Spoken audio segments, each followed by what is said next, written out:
It is Beasty versus Knuschelbär. As we head to Frisian Marshes, the neutral map of this set, Knusch will be spawning on the right side of the map, to the east with the color green, and to the south we will have Beasty as the HRE in yellow. You see how confusing and weird and frustrating this map is, right? We just had a Frisian Marshes, and one player spawned in the north and one player spawned in the east. So it seemed nitpicky what I was saying about the neutral trade post, but it actually does matter if you check their independent vision. Beasty immediately had to look for that stealth forest. That gives him orientation. But Knusch, ahead of time, already knew where things were. And Knusch, as well as Beasty, have both gone for a 2-scout opening. Understandable on such a sheep-dense map. This is such a little detail, but so significant. As you said, in a previous game we've seen on this map, we had the players spawn in the eastern and the northern corner. And this is one of those maps where you have a high concentration of sheeps at specific areas. So knowing the orientation of the map is critical to secure this initial sheep. And because Knusch is playing the French, because he does have vision on that neutral trade post as a civ bonus, he knows his orientation right from the get-go, and he gets the upper hand when it comes to collecting sheep.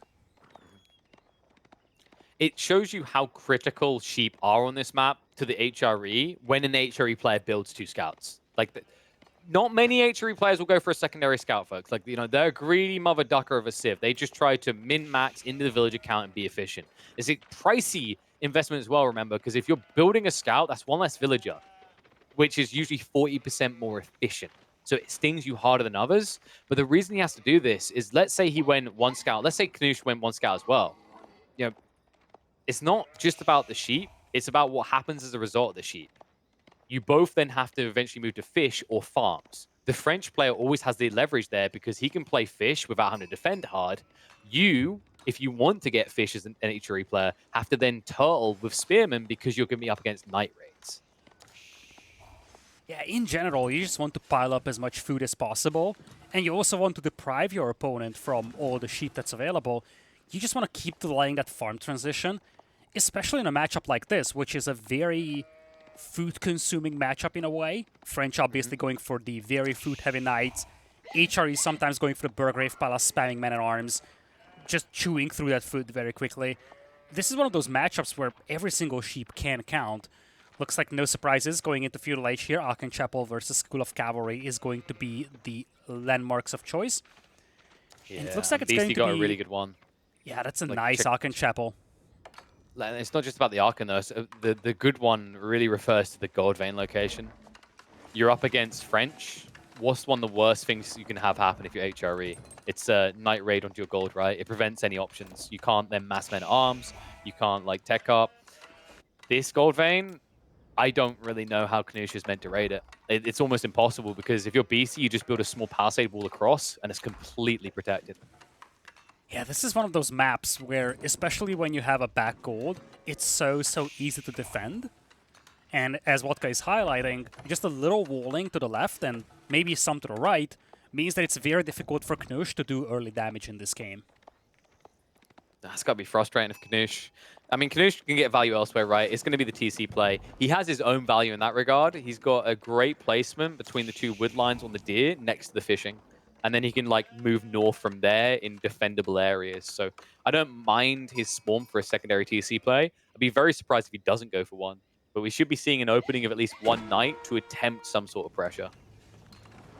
Yeah, he needs to establish some map presence. I don't think you can allow the HRE to just boom behind walls here. You at least need to make your opponent show some respect by having 1 or 2 knights out there. Also means that you can kind of deny the HRE from moving out towards the pawns. If you don't do that, they will just move out with the vills, move out with the prelate, and they will have a crazy food income from the shorefish. And we are seeing an early wheelbarrow from Beasty. It just makes a lot of sense. You know you're going to be, in some areas, exposed to potential raids, and this allows you to always get away. You can't really play this game of chicken up against French Knights, not ever since they fixed the damage buff so that it triggers immediately, because now it's more fire and forget, and they just snipe villages in 2 hits. As we already highlighted, these villages aren't your normal value villages. They're 1.4 villages each. It's a huge loss.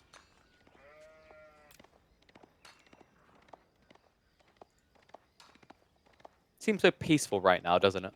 Little Yeah, do we know, it's- in 5 minutes' time, everyone's blood will be out of their body.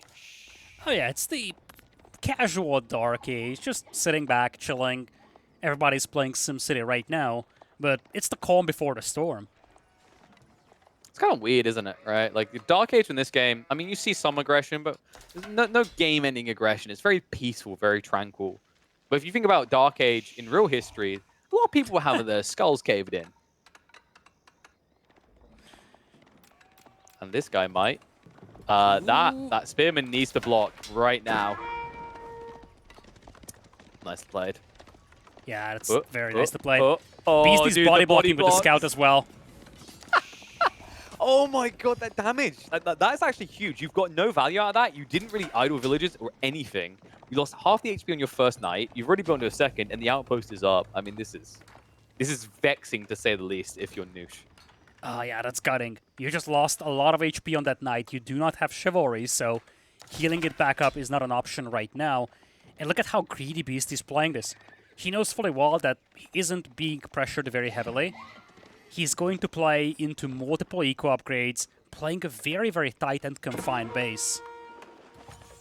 Yeah, because he has the outpost on the left side, he doesn't need to put walls. He'll put it on the right side instead. Spearmen are going to be dropped in the end. That was a weird throwaway. I don't think he really done any notable damage for those two. So nicely micro by Knusch.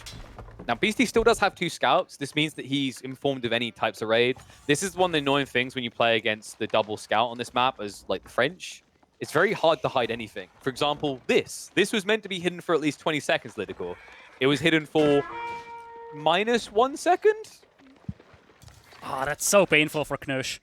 His fishing eco was shown, although that's not the big deal. The big thing is that he's building a range. Beasty now knows what's coming his way, and he's going to have to respond to that. In fact, he already has a response in a way. He has dropped the stable, he's queuing up horsemen, and as we've seen for quite a long time now, horsemen and spearmen usually dominate against knights and archers. Do you want to know what's even more annoying as Knusch? Like, the soul read was already there. Beasty was building into horsemen before he even saw the archery ranges.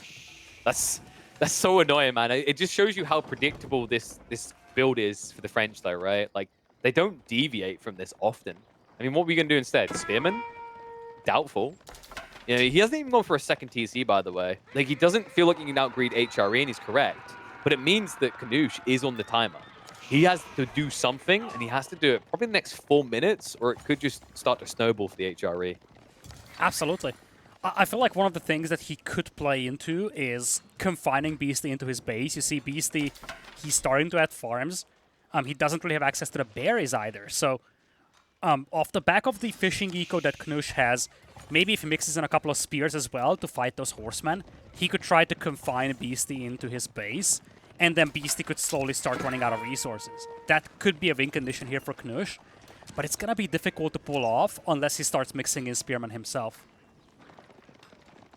Yeah, and I don't see that happening anytime soon. Like, his eco's already stretched, getting what it's getting. And he's about to get got. 3 horsemen this far away from safety, that's going to be like 3 villages at least. Knusch, that's a slow on the lovely reaction. move. I mean, that's not where safety lies, truly. I think he's running to his army, but you're still kind of stuck in the middle of nowhere. I think he's now playing onto the ponds of Beasty instead. I actually like that idea, though. You know, if you can't defend your eco at home, you probably can defend it if it's on the front line with you. Yeah, that's so problematic for Knusch, right? Everything that he wanted to hide from Beasty got revealed in the very first seconds of Feudal Age. Beasty knew about the archers coming in, and Beasty also knew about the fishermen out there. Even without the visual confirmation, he could have anticipated it, but he knew for certain what Knusch was going for. So his answer was very definitive, and he was very committed to this answer. Looped around with the horseman, managed to get a villager pick, and off the back of this, he's distracting Knusch so much. He's getting close to getting up to Castle Age, and Knusch is nowhere close to being able to hit him because of this. Good target priority on the scout, though. Although it's kind of annoying, because the moment you kill the scout, the horsemen aren't binded to a low movement speed, so even with a charge, you can't gap close anymore. But it does at least mean that Beasty's playing a bit blind. Only 1 scout to rely on now. The fishing continues. Look at these resources, Beasty. I mean, he's going to be teched up by probably, I'd say, about 11 minute 20. should be his goal here. Decent amount of farms already as well. Yeah, in this matchup, I feel like, given the commitment that Beasty had to his production, I think Ragnitz Cathedral makes some more sense. And there it is, Ragnitz is the landmark of choice. I don't think there's a reason for him to commit to Burgrave here, simply. I feel like there is just a lot more value in Ragnitz. He doesn't have enough sheep to justify. Like, Burgrave's about timing, right? It gets its value because it's so fast, but you've been slow on your tech up because you've escalated military, and you've built farms. So, like, I wouldn't expect Burgrave here. He's already got, like, 1 Rax, 1 stable. He's prepped in that regard. This is the better way to go. And the Ragnitz, you know, it's going to get that long-term value. And we did say this already, right? Like, Knusch is the one on the clock. It's not Beasty, so playing a longer game doesn't hurt Beasty. It actually enables him. It definitely does. And you see, Knusch has been depleting the ponds of fish close to his base. Beasty's yet to touch it. So when Beasty is ready to move out with this Castle Age army, he's going to secure that area with a lot of fish available, but it's still close to his base. So unless he runs out of food in the next few minutes and he's still confined into his base, he should be fine with the food eco. Scout gets sniped down from the back of that army. That's one of the 2 scouts that Knusch has had accompanying this army. He's building a number, though. I don't think he needs to go for the fish, by the way. I don't think Beasty needs to leave his base. The only reason he leaves his base is to secure relics. And by doing it that way, he doesn't have to worry about defending 2 locations with overwhelming might, right? He can leave a small defense force as his backline and send everything else into mid-map. A mid-map where Knusch doesn't really have true dictatorial control. He's got a patrol group, but this is like trying to patrol the southern borders of America. They're too long, too vast. You might catch a few people crossing, but most are going to get through. Yeah, Castle Age upgrades now coming in for Beasty. And you see, Knusch is committing to a lot of archers over here, but it's going to be very tricky against the Castle Age army out there. There is going to be a lot of ranged armor on those infantry units, especially if Beasty opts to mix in a couple of men-at-arms to that group. Looks like Knusch now wants to go for the Rams. I feel like this timing might be a little too late over here. Beasty does have emergency repairs available with the HRE. He's got the tower as well. It kind of becomes a now or never for Knusch. I don't know. Like this just feels like desperation. Like, building Rams against HRE is... I mean, it's 3 Rams. I mean, they're definitely not free. That's 750 wood. Maybe it would have been better to have even more archers, to be honest. But this is going to be messy. There will be blood spill, and a lot of it will be green.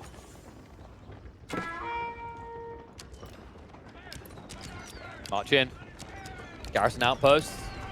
Choke point kind of makes it awkward to even get your knights ahead of this. And even if you do, the Rams do nothing. Spearman going wild here. So then let me at him like Scrappy do. Pinches one of them. The Ram will be cleaned up. And the 3rd Ram says, let's at least kill a mill. Give us something. Anything. Love the choice by Beasty. He didn't overcommit to pursuing that army. He just wanted to get rid of those pricey Rams and say, look, I will slow down your push and buy myself an additional couple of seconds to grab the upgrades to build up my numbers. You see, now you have 4 Knights in queue as well for Beasty. Knights that Knusch has absolutely no answer to. Well, aside from 5 Feudal Age Spearmen, but that's not much. I'm worried. I think with Knusch is just like, he's kind of going through the motions at the stage.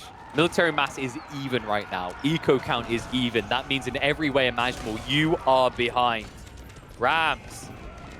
Doesn't give a damn about him. Goes straight onto the main army. Knights trying to buffer this, but they just can't keep the horsemen at bay. Chase through continues. Military numbers are shrinking in even amounts. But that's about to change. The injuries on the archers is too much. They're going to have to be forfeited. After that, it's going to be a breakout by Beasty. From there, it's going to be relics galore. Once the archers are gone, this battle is impossible to fight for Knusch. He's going to be facing Castle Age Spearmen with his knights. He's being pursued by faster horsemen as well. He's retreating all the way back into his base. And this basically means he needs to forfeit all the fishing that he has had. One has to wonder how much food he has left inside his base, though. If there isn't much, it's going to be catastrophic. Beasty now working his way towards the men-at-arms as well, with maces being on the way. Judge comes in, at least picks 1-2 horsemen. A few torches thrown the way of the knights to make sure they get the message. And this, I mean, this is the beginning of the end for Knusch. His eco's about to be exposed. He still has nothing to fight up against this army. He's building more archery ranges because there's no chance in hell he gets Castle Age. Beasty should now be moving out for the relics. One is on his way home. That's going to escalate his economy further in a situation where he's basically neck and neck already. Only 3 villages behind, but that's quickly going to change the other way. Not much ground can be forfeited after this. There's nowhere left to run, in fact. Although, just to let him know, and I love that. Beasty says, just so you know, I've got relics now, and Knusch knows when to wave the flag. Such a clean game from Beasty, but this is the kind of thing I was alluding to in the pregame when it comes to the quote-unquote inexperience of Knusch in these tournaments. This was one of those matchups where he really tried to do damage at the beginning, but as it didn't work out, he was kind of back to the drawing board. And by the time he got to that ramp push, it was just too late. Beasty beats him to Castle Age, and you see villager count that even, but it's the army count and the tech advantage that snowballs out of control. He really struggled, at least that's what it felt like from the outside, that Knusch struggled very badly to punish Beasty for focusing very heavily in the eco, on Feudal Age at least.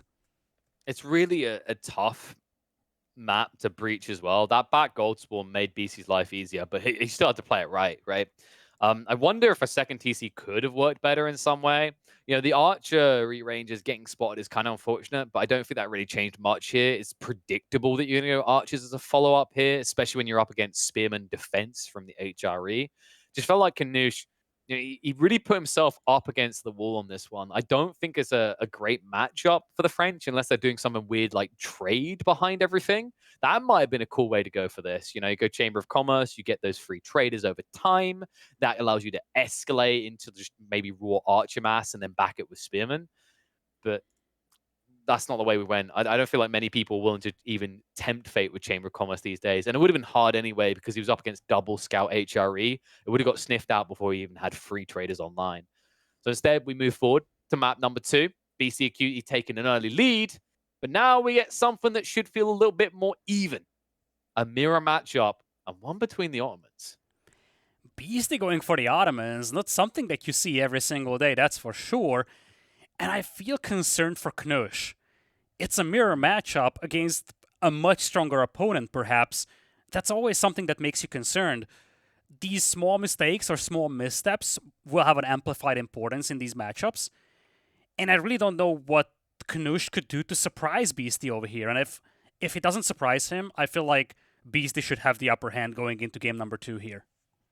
Yeah, I'm expecting to see like a military school opening. I think that fits for both players. Just buffer the Spearman off. Then it becomes a weird little fun micro battle before we get into the real nitty gritty. What's going to be interesting is to see how they extend. If we see any sort of 2 TC play, I think we've seen 1 or 2 Ottomans doing that at the moment. Or if they just try to go for the Castle Age rush. I've got a feeling that might be our deviation point. Someone might try to play a bit wider in Feudal Age, and someone else might just try to optimize for Castle.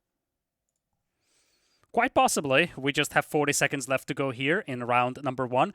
Of course, folks, I think this is a great time to highlight that EGCTV is back with the fall season. A lot of new tournaments coming up, including the first one being Call to Arms. So, if you've been missing competitive AoE 4, make sure you tune back in tomorrow as well at the same time, 15 GMT, because we will have the second day of Call to Arms coming up. And of course, next weekend as well and onwards, we don't just have Call to Arms, we have an Empire Wars event coming up and some more juicy stuff for the fall season. So, we got your entertainment covered until essentially mid-December. Now, hold on a sec. Let me do the math. So if we're going live each day on the weekend, and how long do ads run for?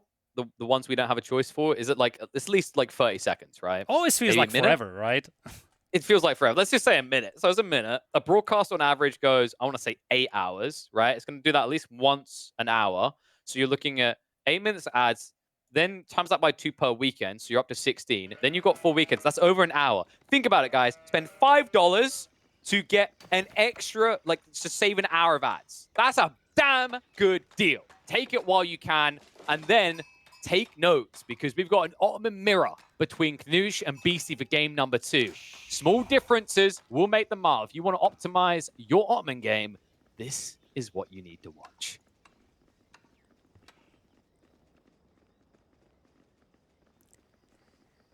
Looks like Beasty went back to the blue color over here. Previous game he went with the yellow. Now it's going He's to be the blue. man. Have to be yellow. It's rules. Knusch, however, is consistent in all regards. Ottoman is green, though. I feel like you have two choices if you want to be authentic. It's green or it's red.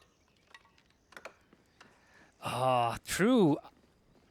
Especially with the flag that we have for the Ottomans here in AoE 4, you feel like green is better. But like historically, you probably like red actually a lot more. Hell yeah. For those that are not familiar with regions, you may be noticing a weird look to this generation. The resources are split into different areas of the map. They give you priority locations.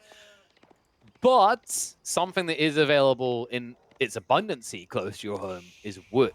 And that's interesting to think about in an Ottoman matchup because of how much we've seen them rely on archers in the past. Curious to see if anyone is going to try to leverage a feudal all-in here. A lot is going to come down to how much you focus on military schools, actually. You feel like military schools give you so much value with the Ottomans, but it's a long-term value.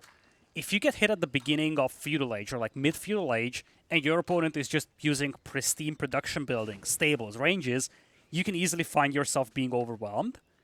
So I feel like one of the key things to look at here is going to be how much either player is committing to the military schools in contrast to committing to genuine, quote-unquote, old-school production buildings.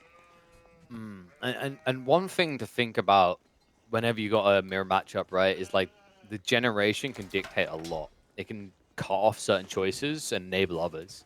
One thing I'm seeing in this map, Lidakor, is Beasty got a very condensed gold stone spawn. Sometimes a benefit, sometimes a curse. And where that could be a curse is if Knusch forces pressure there, he could block out easy access for a tech up, but also block out easy access to scaling military schools. Now, beneficially for Beasty, he does have that reserve gold further behind his base, so tech up's still possible. But I'm looking more towards like how difficult it might be to go for a defensive keep drop, or even get into those multi-military schools, which is what that Castlades rush is really about. Yeah, so far it's just one spearman on each side, pretty much the same build. Nothing crazy to look at. Both players opting to go for just a single scout here as well. And it's going to be the identical path taken towards feudal age. Yeah, for a second there, Knusch sent 6 over, but he tweaked it back. I mean, they are mirror on the wall right now. I'm not sure who's going to be fairest of them all, but I'm excited to see it. One thing to know is, like, looking at where they're setting up their production lines, Beasties is a bit more retracted, so that can matter sometimes. Like, think when you've watched an English mirror and both of them go longbows. The guy who has the Ford Council Hall can't afford to lose a fight because he'll take damage when he spawns. Knusch's base is setting up, so it looks like he's a bit more exposed to the west side. But like Beasty's taken the short angle. But the cool thing is because of where his stone is, the only way he can build his network of blacksmith is in a more defensive location near that wood line. Yeah, that's a good point out there as we have Beasty moving in to try and pick off the deer. I don't know if Knusch wanted to push those in or he just had the scout nearby. But whichever the case, Beasty is going to spread them out and make it difficult for Knusch to access them. Knusch trying to respond by taking down the sheep in retaliation, but well, it is what it is. Actually, I confused the players. That is Beasty killing the sheep as well. That's a lot of damage done. And meanwhile at home, like, get into the lumber camp. I think we're probably looking at an archery range opening from Knusch. Other side, like Beasty, I wouldn't be surprised if he waits to go Sapahi. Yeah, given his position, I think it's easier for him to like leverage Sapahi because Knusch has a lot of wide angles around his base. Yeah, there you go. Obviously, the passive production is always going to be Sapahi. They're just the most cost efficient. I expect both players to be doing that. I expect both players to be doing that. I expect both players to be doing that. Not yet. I think he wants to finish with that one spearman that's in queue. He in for a penny, in for a pound, right? You're so deep at this point. That's sunken cost fallacy to the maximum. Anyway, as you said, one of the things that could be intriguing is how exposed Knusch's base is as compared to Beastie's. And I was about to mention that Beastie could actually limit the angles from which Knusch could attack him by just dropping some small walls. And he's kind of doing that already to the north. Also pressuring this gold mine over here. Knusch has no spearman nearby, and this is, in a mirror matchup, a lot of damage. That 3 villagers, or those 3 villagers idling there, That's pain. Oh, dude, if you slap the house out, I mean, it's just, it stops him getting a blacksmith by a decent margin, actually. If you consider the amount of villages he's got on wood, it's going to be really frustrating. He's also going into the racks. Man, he's kind of covering all bases here. I wonder if he is actually just going to max out on Spearman Sipahi. I'm kind of feeling like he's going that way. That would be why he didn't switch military school production. Interesting. Eco upgrades, he's also very heavy on them. He is going wheelbarrow, double broad axe as well. Only wheelbarrow coming in for Beasty. Opts to go for arrow slits though. So it feels like a counterattack could be coming, and he's going to play a fairly defensive game over here. Walls up on the east, tower as well with arrow slits. He doesn't really want to get surprised here by Knusch. It's fast castle. This reeks of fast castle right now. There's no intent to play, and Knusch is going for more of an all-in, as we're already seeing. Stone to get the extra military school. He's got racks for the upgrades to come through. He's going to try to brute force this. I think what's really important for Beasty, it might even be worth upgrading that outpost to be fortified. So that's kind of like a heavy investment, but if Knusch's plan is to just dive hard with melee, he can torch that outpost down easily once he reaches like 10 spearmen and a few Sipahi. I love this fast castle by Beasty. I feel like when you look at this matchup, you either finish your opponent quickly, which is extremely difficult to do because your opponent also has that passive production from the military school, or you try to gain the upper hand when it comes to technology, and that's exactly what Beasty is doing. He's going into Castle Age, that's going to unlock more military schools. It's going to unlock him the Lancers that he can train from the military schools. He can start collecting the relics with the Imam card. So many things open up if he goes to Castle Age. And it looks like Knusch has no desire to do the same. So Beasty's going to have a pretty considerable head start here. This is like, I think this is now too late for Knusch to do anything. I mean, he can't shut this down. Because that right side wall, if Beasty now drops his Mehmed Imperial Armory on the northwest side of his TC, there's no jump in for Knusch. He doesn't have these heavily armored units that can dive a TC easily. So I think this is now where you just have to change script. You didn't build an army quick enough. You didn't get in position. It wasn't favored for you to do so with the defensive formation of tree lines anyway. And this one Sipahi, like this guy is MVP right now. He can turn around and die, and tales will be told about him for generations because he made space for the tech up. There was no assault onto that gold vein in time. And now it's far too late for Knusch to do it. Yeah, it's just way too late, and Beasty knows this. Beasty spotted the meter that came out from Knusch. He knows fully well that the design here for Knusch was to play into aggression here in Feudal Age. Now Beasty's getting his own Mector, and he's also going to be on the way to Castle Age, and as you said, walls are up, defensive tower on the gold mine as well, we'll just run Castle Age. MIA will be on the way as well, very nice and well secured spot for him. And once he gets there, he's going to have the perfect answer to the archers that are coming out from Knusch. Mangonels and Lancers. Yep, and you know what's really nice is like when you're going Castle Age and you always go Mango anyway, and your opponent's only play was to mass archers. I mean, this is... I don't know what Knusch is meant to do with this anymore. I think he feels a little bit lost at this stage. I want him to prove me wrong, I really do, but yeah. Your opponent's approaching Castle Age, you only have a 50 military unit advantage. That's not big enough. Not when he has a defensive location like this. Villagers? Ambitious, but he'll get there anyway. And remember the archers, there's 12 of them, but they aren't in position yet. They're so far away that you can't deny him getting the stone required for the next military school. This wraparound's so late. If he'd done this at first, there might have been an opportunity. Even then, it's difficult. Beasty's base is so well, so tightly packed if you look at it. Now these production buildings, at least some of them could be caught, though Beasty does finish the second stable. At least Knusch catches a glimpse of what Beasty is going for here in Castle Age, sees the double stables, now knows that this is going to be a rapid escalation and a rapid production of Lancers, so he needs to start committing very heavily to the spears, but he is as good as stuck in Feudal Age at this point. And now we just ape into Men-at-Arms, right? No, he's going into the... Yeah, so Lancer's coming in as well. Makes sense, right? The Knights can chase down. Men-at-Arms are kind of nice, but the Knights will win you everything. I mean, it's 7 spearmen. 3 Knights will eviscerate them. It's Feudal versus Castle. But it's going to be Rams. It's now or never. Mangonel is a third of the way to complete, so he needs to be fast about this. Villages are going to start to be targeted. First Knight does hit the field, more to follow soon. If Beasty gets up to about 8 Knights at this pacing, I think he can break the siege. And that's pricey. More villagers going down. He's trying to be greedy to get the extra military school up. No bueno. Yeah, he's gonna have to cancel on that as well. 4 villagers have been killed in this game already by Knusch. That's a decent hit. Now he's planning to go for this ramp push. First mangonel is yet to appear from Beasty, but it's getting close. It's still 50 seconds away. If this push starts in this very moment, there might be a glimpse of hope. And at the very least, Beasty has been pushed away from this gold, but he's already shifting to the north.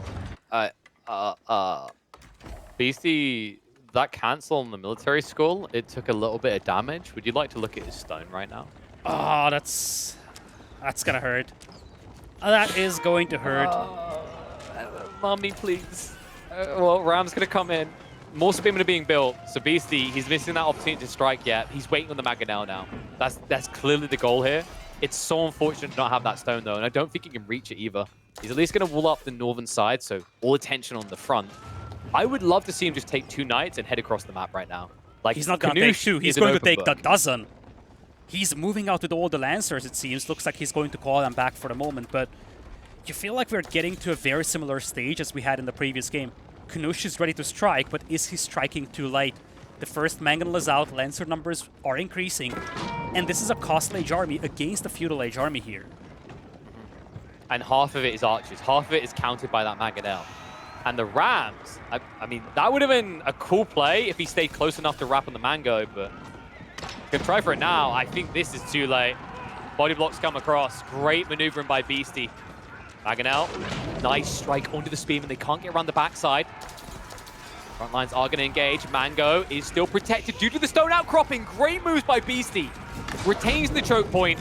Wrap around the backside. Sipahi are gonna get in, but they don't hang around. Finally, we'll get the final strike in. But how high was the cost? The amount of Knights in the field now, 9 of them looking to assault onto here, and the Spearman count doesn't feel strong enough to hold. This is going to be a wipe of the entire army. Indeed it will be. And the thing is that Mangonel snipe came in too late. GG is called by Knuschelbär. By the time he sniped the Mangonels, most of the Spearmen were gone. As you said, a couple of nice hits were landed on top of the Spearmen from the Mangonel. And I don't think that all the Spearmen that Knusch has had was actually in this battle. I think he had at least 6 of them back at home. Yeah. And if they were here, maybe there would have been a chance, but with those Spearmen just not being present, there was nothing that protected those archers from the wrath of the Lancers. Again, a very similar outcome to this Feudal Age versus Castle Age approach that Knusch has taken. He waited, he built up his forces, he got ready with the Rams, but by the time the strike happened, it was way too late. And look at this. He finished the game with 23 armies still on the field. I don't think that all of them were archers. In fact, I think at least a quarter of them were still spears, not to be found on the battlefield. But a very similar style game to the first one. Beasty just holding firm, rushing castle, and then playing an absolutely gorgeous defense. I'm not really sure that the choice to go Feudal all-in was best advised, because I think if any player could have done it, it was from Beasty's position that he could have done it, because how more exposed Knusch was. I think what we saw in this game, it kind of felt like the paranoia Knusch got him at multiple phases, right? Possibly he felt like he had to all-in because of how undefendable his location is, right? The other element is to that Spearman point. Keeping some Spearmen at home in this situation, I mean, you're dead if you're dead either if you don't break or you lose villagers at home, right? But I'd rather see him all in on the chance to win instead of worrying about the backlash if he isn't defended at home. I don't think you've got the luxury of waiting around and kind of padding both locations. So I think you're right about those Spearmen being on the defensive. It's still an uphill battle, though. I think what Beasty showed us here was great utilization of Spawn. Immediately seeing what he's working with and realizing that this is actually a pitch-perfect game in an Ottoman mirror to rush castle. And then the cake got its cherry on top, right? It was that moment around that stone outcropping. The way he leveraged that to create this pseudo front line that prevented the Sipahi wraparound was critical. 2 extra Mangonel shots came out in that time, and those 2 Mangonel shots mattered. They splattered the Spearman initially down to half HP, which made the breakthrough easier, and always alongside that kept the archers split up. They weren't able to just chase in and target whatever they wanted. Just great read by Beasty on the defensive and puts him 2-0 up already. Indeed, as you said, it would have been neat to see Knusch play for the win, actually, and just not worry about the defense back at home. But looks like we are going into a non-mirror game number 3 here. It's going to be a big one for Knusch, obviously. Not just because this is match point for Beasty, but also because, as we've kind of highlighted in some of the previous sets, it's not just a matter of winning or losing a set. It's a matter of that margin of victory on either side, actually. For Beasty, someone that is definitely out here to win the whole tournament, he wants a clean sweep here, maximize his position in the group. Whereas for Knusch, he's trying to collect these bits and pieces against one of the strongest opponents that he will face in this tournament. Delhi's a very interesting pick here. I actually like it up against the Malians, though. I think you have decent units to kind of pressure them. You don't allow the Malians to just get a free mid-game as well, because Delhi are usually quite a feudal-heavy civ. And it leaves him good choices for other maps, right? Someone like French could come out on Prairie as an example. He's still got English for Holy Island. I wonder if Knusch expected Delhi here. I'm trying to think, like, Delhi hasn't been that popular at the moment, at least recently, right? I think it's 4th worst performing civ. It's been played the least on ladders. I always like to highlight, though, with Delhi, I don't think that the ranked leaderboards are a great indication of their popularity or success, because I feel like it's one of those civs that people know what they want to do in competitive with, and thus they don't feel a need to practice it, right? So it's kind of a weird one to get the gauge of when you go on a break and come back into a new meta. The popularity is also a little tricky to evaluate, because when you play on the ranked ladder, oftentimes you play something random or something that, for many of the streamers, they just have a community vote on these, but more importantly, you don't have bans. So there are way less restrictions when it comes to civilization choices. So oftentimes you just don't see civilizations like the Delhi being picked because there are better alternatives, for instance. So from that perspective, as you said, it's not a perfect comparison when you look at data from the ranked ladder, even at the highest level. And we've seen Delhi being very dominant in some tournaments, but, well, Malians, definitely a civilization that can take decent engagements against them, especially because Delhi is so reliant on this archer play, and the Malians have a great answer to that, not just with the javelin throwers themselves, but their own archers, potentially warrior scouts, sofas in the long run. So many options are available for the Malians to deal with the archers. You say about the archers, but realistically, we've seen Delhi in the past just run cavalry spearmen, right? And it's a decent comp. My issue is the new Ghazi Raiders kind of feel sucky in comparison because they get bonus damage against heavy, right? Would you like to count for me the amount of heavy units the Malians have? Well, not much, that is for sure. Especially not in Feudal Age when you have to commit to a lot of army in this matchup. This is a feudal heavy matchup, especially for the Delhi. So, as you said, going for Ghazi Raiders, it kind of means that you are losing a key element of the unit because you won't be facing those heavy units. So, we'll have to see if Beasty goes for the House of Wisdom. House of Wisdom? No. The House of Learning. The Scholar Landmark. That's the one I wanted to go for as we had into game number 3 here. Yeah, the Dome of Faith. That's the one, indeed. Delhi, we never see him.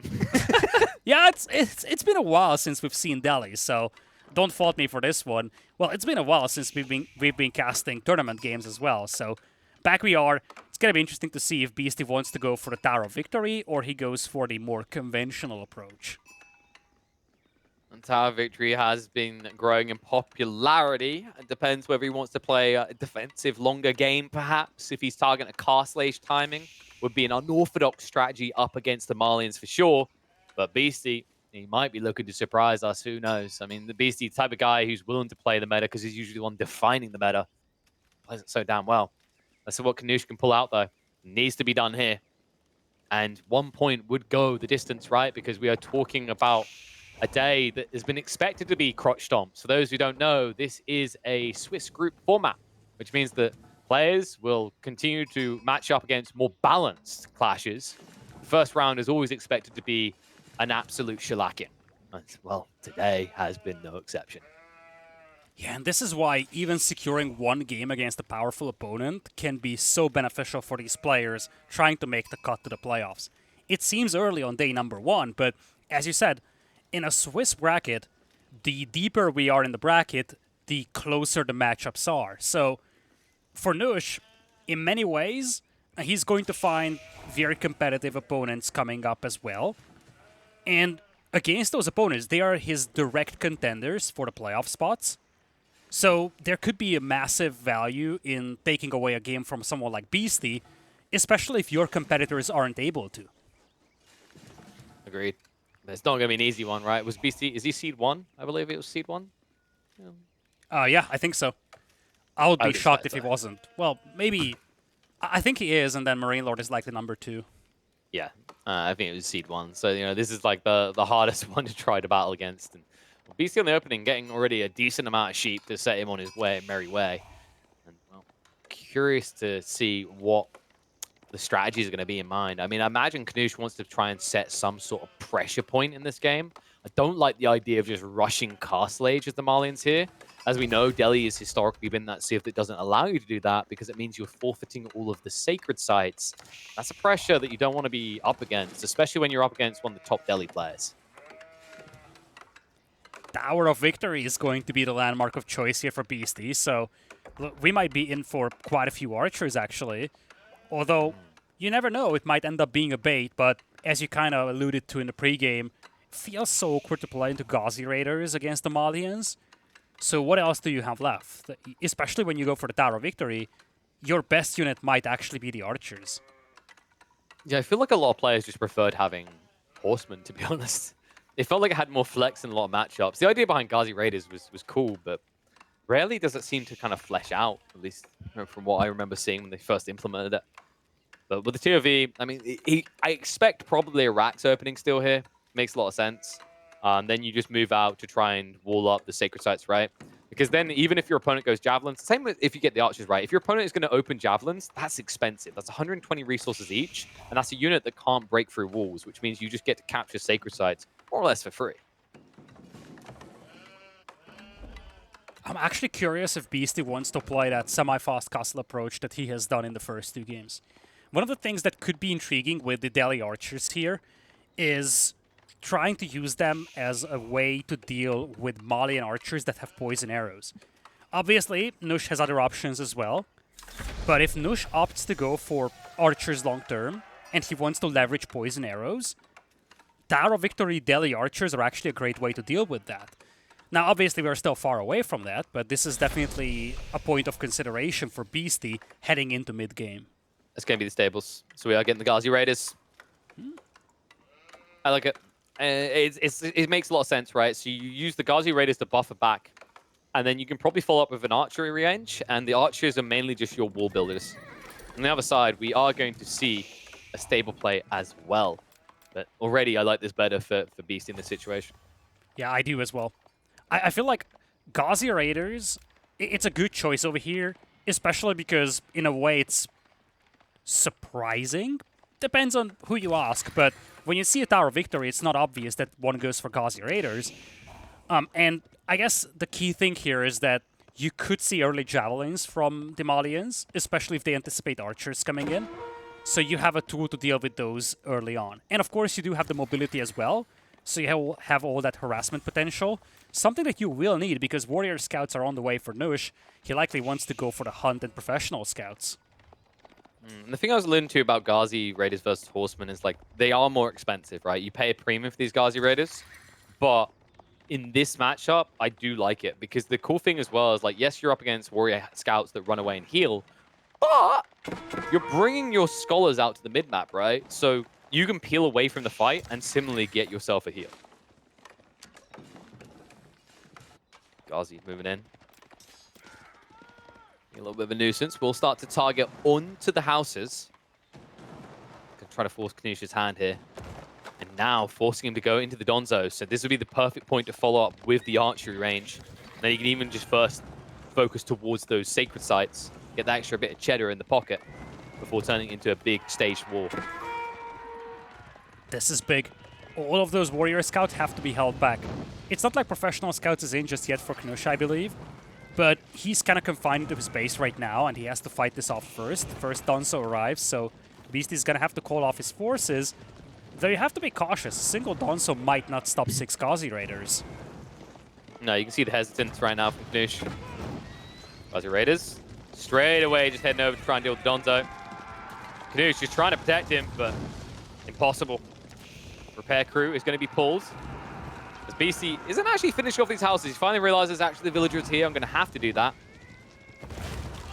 The hesitation right now. Oh, the Donzo on the front side. He's not even attacking right now. That's just a loss. Pushed in by his own warrior scouts. Hoisted on his own portard. And I mean, I say portard because this is looking poor for Knusch. I don't... like, how do you stop this? This is ridiculous. It's 9 Ghazi Raiders and escalating. And you lose houses. Knusch has to rebuild them. You see he's at 45 pop cap right now, but if he loses this house, he's going to be down to 40. And he needs to be cautious. He could just get caught over here with no supply room. And if that happens, getting these units out there is just going to be even more painful. Oh see my Beasty. god, he's in on it again. I mean, there's just not that many Donzos here. Donzos are now reinforcing. But look at this. If he finds that gold vein on the right side, I mean, he has to know as well, right? Because he's scouted the map. He's like, his feudal age, he must have a second gold vein somewhere. Yeah, good value intercepting the Scholar to the north by Knusch. And that's a warrior scout. He can actually kill that. But as you said, looks like Scholar will regroup with the horseman for the time being. No sacred site captured just yet by Beasty. The army moved at the worst time possible. Knusch actually with a soul read there. If he waited until a sacred site was capped in his base, it would have been too late and you would have seen the gold trickle. But this timing, it slows Beasty down. He's going to have to reassess. And archers are now being added in.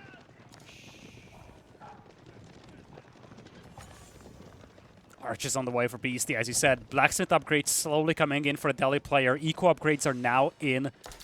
He's yet to capture a single sacred site, though, but you feel like it is getting closer and closer. And we're also getting to the point where Beasty can just detach a couple of these Ghazi Raiders to harass the gold mine, force Knusch to just clean those up, and while he's doing that, move towards the sacred sites. I feel like that element of mobility is starting to come in clutch for Beasty. Look at that, 13 Ghazi Raiders against just 4 warrior scouts and 2 sofas. Yeah, that's an interesting detail, by the way, that I want to get into, is the fact he's adding in sofas against mass Ghazi Raiders. So if we check on the Ghazi Raiders, you'll see they do get that bonus damage against heavy, right? So it's a decent unit to clash with sofas, especially when you look at the cost prospect, right? It's 140 resources, I think, compared to 180. So yeah, it's not much heavy damage, but at this stage in the game where sofas aren't ridiculously tanky, you're definitely going to feel like it's stinging a little. Maybe it wasn't the best way to go. Oh, look, we're back here. Houses, you say? Do we just burn it all down? Beasty sees the other gold mine not having a single house on it. He knows fully well that there has to be another gold mine. So he's going to swing to the east at some point, but now he's distracted by this fight in the middle. Archer is kind of getting caught over here, but they do take down many of the Donzos. So this is still as good as it gets for Beasty, you feel. I mean, he didn't really take down much at all. Like, he got forced to defend the Scholars. Scholars that he simply cannot defend. I think he's going to lose both of them, actually. The chase down's just too fast. Remaining Donzos will clean up the archers. And Beasty says, fine, if I can't have my sacred sites, you can't have your gold either. Back towards the base, onto the houses.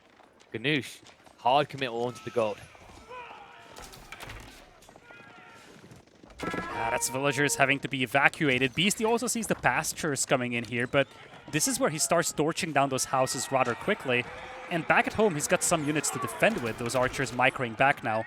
They are buffed by the Tower of Victory, so they can definitely clean this army up.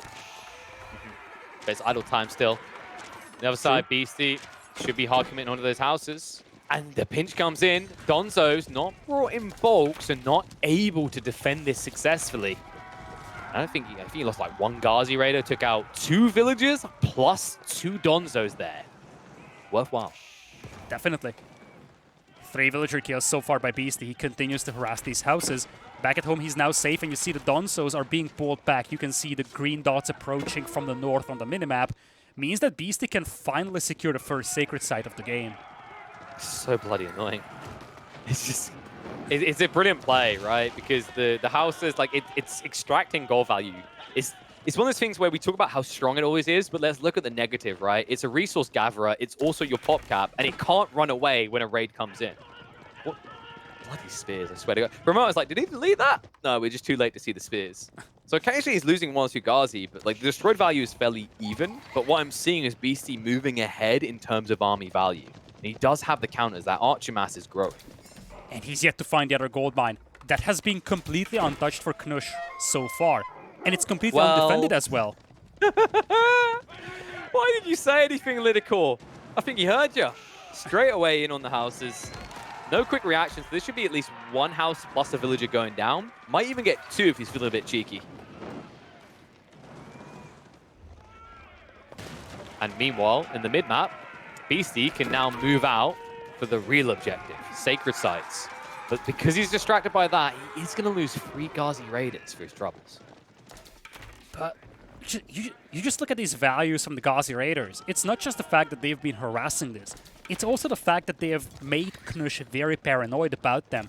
He went all the way up to 21 Dansos against a Delhi player that does have a Tower of Victory. This is perfect for Beasty. He's willing to sacrifice these guys, although this is probably not the best way of using these leftover Ghazi Raiders. But now his opponent is playing exclusively into Dansos. Archers will clean that up so quickly. Oh, man. This read. Beasty might get double value. Well, not like that. He won't. Bloody hell. Caster Curse coming in. Where are we going, lads? The villagers did come to us. You might still be able to pick 1 or 2 before being forced to retreat. I mean, it's adding up, by the way. That's a 5 villager lead now. It's going to be shrunk a little bit by the counter raid. It's a good move by Knusch. The Sacred Site should now be achievable in the center, which is going to give him 2.5 villagers worth of gold. Yeah, that's a big thing for Beasty. He's finally securing those Sacred Sites. Good value by Knusch, but he's yet to kill a villager. This is all just idle time. Not a single villager has been killed so far by Knusch. And now he's going to lose those precious sofas as well. Well, can you explain Killager to me? Is that the Abbasid villager only strat? Killager is killing villagers, just, you know, using the same abbreviations that Americans so frequently use. What if we had like a Giga Chad villager that had like 3 times the health of a normal one and hit 3 times harder? That would be your Killager, right? No, he would be the definitely not pillager. Killagers. No, but the Killager pillagers the villagers. And the villagers here are going to be forced to retreat. But this is just not a fight. Knusch can win. He's going to lose a lot of troops on the exit, I think. Archers can give chase. 2 Sacred Sites now under the control of Beasty. This is getting away from Knusch fast. I mean, just look at the military. Think about the eco now. Knusch is going to try to go for a tech up, but if I'm Beasty, I have enough time to cross map and apply pressure. Certainly. And this is why it was so detrimental for Knusch that he went so heavy into the Dansos. He's going to try to get up to Castle Ages, the Grand Fulani Corral on the way. But Beasty has all the momentum he needs, and the concern for Knusch right now is that even when he... That was a lumber camp. We saw that. We saw that, Beasty. Yeah, you can't deny did. that. If he says anything in those low elo casts now, we've got counterproof. We're here to shelter you, Bronzes. The timing, though. Grand Fulani should complete. It's just, if he starts to burn houses like there's no tomorrow, and he has the army to counter everything on the field, so he could do that, it might just block out any sort of Castle Age edge Knusch could get. Yeah, Castle Age coming in is basically the go sign for Beasty. He's going to commit. In fact, he's actually doing that before the Grand Fulani Corral finishes, and he's getting rewarded here. Look at that, 15 villager kills in this game. And that's the difference between the 2 players. Not a single villager has been killed by Knusch in this entire game. And now, I mean, honestly, I think you have enough troops, you just target the pit mine. But he's going for the houses because he doesn't want any Castle Age units to come out. It's a bit problematic to make that choice considering how many houses Knusch has. Remember, he only has 2 pit mines. He's not fully unlocked in his Castle Age, and he only has 3 ranches, of which only 2 are full. Oh man, just look at the villager count. Sure, Knusch has the passive gold income, the passive food income. Look at that! Oh, the Beasty never changed. That is how we park ourselves, ladies and gentlemen. You want gold? No gold. Only gold tier is where you're heading after a D rank like this. I mean, he's forced to the final gold vein. And look who came looking to party. Ghazi Raiders on the way. Enough Donzos to keep him at bay for the second. Ghazi, if they can cut this off, they're in. Just 1 or 2 could cause absolute havoc here. Knusch, you feel like he's on his last lifeline. Not just in the series, but in this game. Yeah, he is. Beasty's on the way with the compound of the defender as well. He has killed 16 villagers. He's got a 17 villager lead right now, and 2 sacred sites, with the third one also lying wide open. And he has this awkward-looking fort in the middle of the enemy base, just shutting down all the gold. Now he even starts the sacred site countdown. You know, if he walls the palisade towards the stable and then creates like another rectangle the other way, it kind of looks like someone sticking their middle finger up at you, doesn't it? I think that's where we need to go with this one, Beasty. Houses are going to start to be torched. Tech up is going to complete. Sacred sites have been locked in.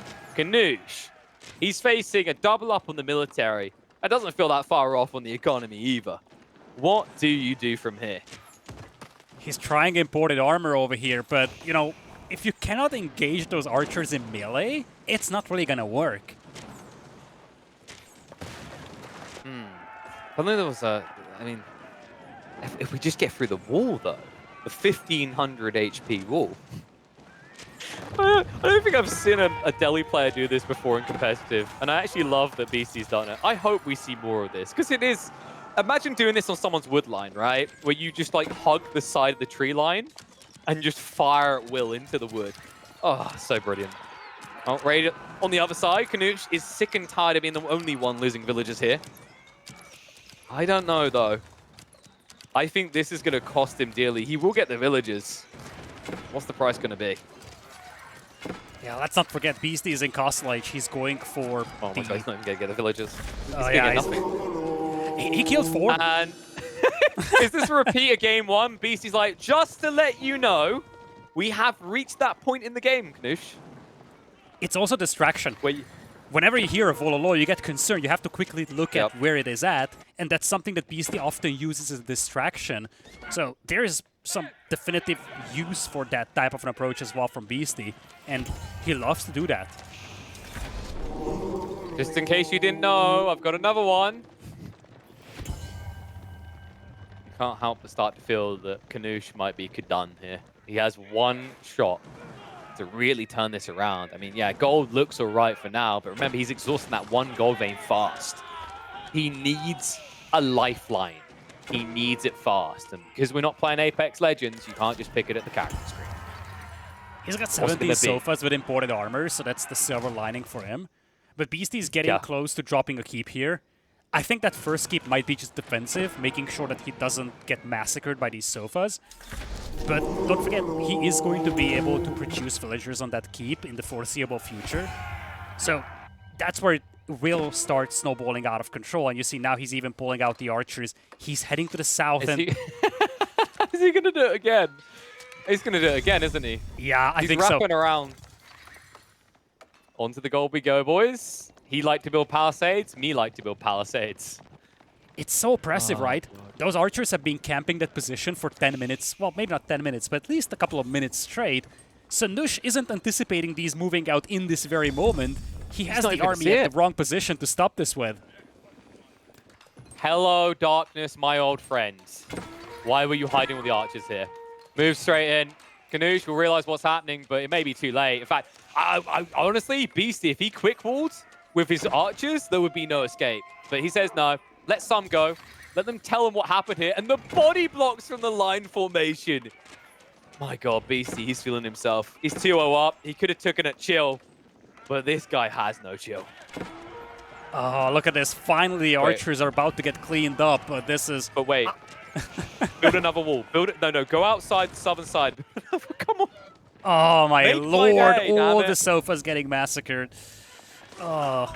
I feel like this is one of those moments where Knusch just wants to clean this force up here and then say, look, it's over. Beasty now camping the other gold mine. It's over. I hate to say this. It's round 2. Ding, ding. Yeah, it's... You know, as a caster, you always hate to say, hey, it's over. But boy, oh boy, it is over. Beasty, now with all the key Castle Age decks in for him, he's well defended back at home. And he's still shutting down the gold income of Knusch, at least for most of the game. Just type nerf walls, please. Leave the game. I think that's where we're at here. Oh, man. And behind this, like, what? We must have a castle up by now, right? We should. He's no longer mining stone. There it is. Yeah, there it is.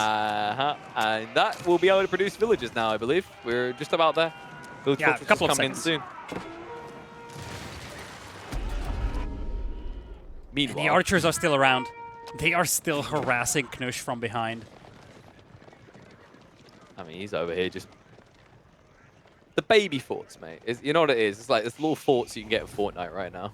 Oh, well, we've been denied. How will we ever get back? Snipes 1 for free on the way out. Yeah, like imagine that. You are trapped and you still manage to get like 2 or 3 villager picks. Well, just 1. Still, it's some value. I swear to God, if he builds a ram, I'm going to lose it. Does he have siege engineering? Probably. Did he go double blacksmiths early on? If he did, then he should. Actually, no, he hasn't got melee melee defense 1, so I don't think he did. Oh no. Raid attempt's going to come in. Keep going north. There are a lot of villagers on that stone. He's And, trying you know, to get into poison arrow archers, but he's going to do so without a Farimba garrison. Are you kidding me? Yeah, there is veterancy, there is poison arrows, and he doesn't have a single archer on the field. Lidakor, he doesn't even know that stone exists there. Oh my God, he's finally going to realize it, but guess who got away? Wait, Beasty, no! Beasty, what? Oh my lord! I don't know if that was a misclick or intentional. What was the plan there? He's going to lose all the villagers. Frankly, it barely matters. Yeah, I was about to say, I don't even think that was good enough. I honestly, I thought that was a BM attack at first there. It might have even been. I mean, these sofas just can never stop running. Meanwhile, on the other side, the innocent Malian villagers have nowhere truly to run. Oh, this game is so chaotic over here, but you still have 114 population against 62. Poison arrows will finish here for Knusch. He doesn't have a single archer to use it with, but at least the tech is in there. That's a 29 villager count for the Malians at 23.5 minutes into the game, Lidakor. More people have died in the Malian kingdom than have been born. It's not helping, that is for sure. And now the Lancers are here. They're out here to free the archers, so once again Beasty can reunite his whole army. Knusch trying to do some damage here with the sofas, but even when he kills a villager, he loses 1 back at home. It's not like he's actually narrowing this villager gap between the 2 players. If anything, that villager gap is now widening. Yep. And where's the safest place to build our farms now? Is it next to the sacred sites and the castles? Why, yes, it is, because Knusch at no stage has been even able to contemplate siege. He has no solution to castles that go up. There's one at home, there's one abroad. I wouldn't be surprised at this rate if I just see one in his base. I mean, Beasty, he does seem to like building things in his opponent's area.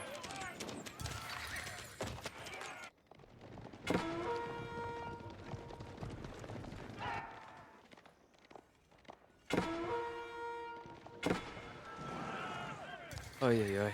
Pitman's going down as well.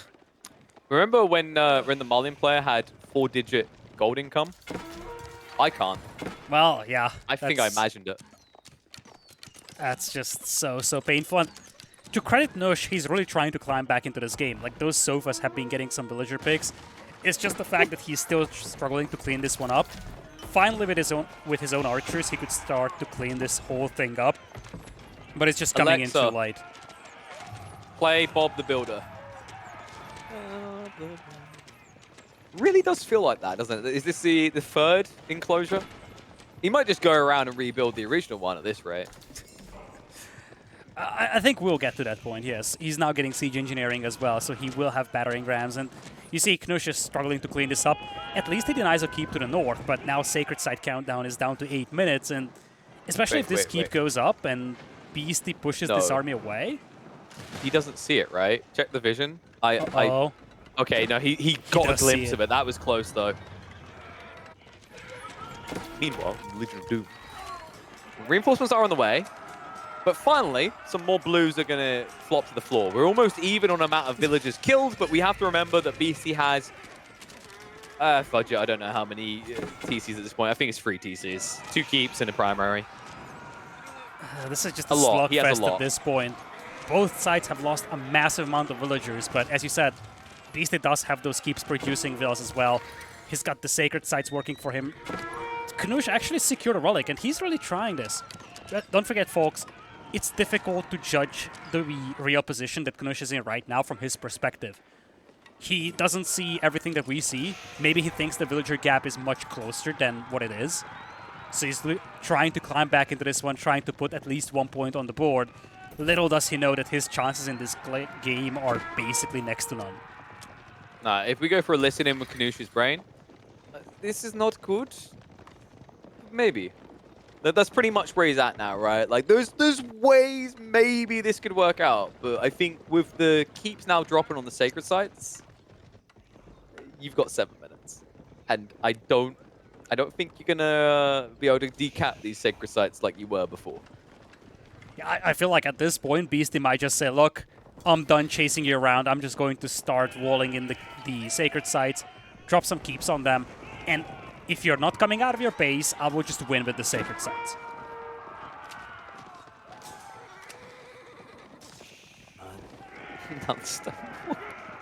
Beasty's just having a fun time, isn't he? He's loving this. I mean, Knusch's not giving up. I respect it, right? He's actually finally found his way into Siege. That is not easy to do in this circumstance. But still not an easy one. The reason he's able to go Siege now, by the way, is because Beasty has moved to a static comp. He's gone mass crossbows and mass spears. This is the one opportunity he has to break in. He will be able to decap the sacred site once more. But after that, it's going to take a stage fight to do. In fact, he's not even willing to clash with these few spearmen. It's so oppressive playing against this. Yeah, it's just pain for Knusch. He's still below 100 population. I'm not even sure if he'll rebuild the houses next to the pit mines at this point.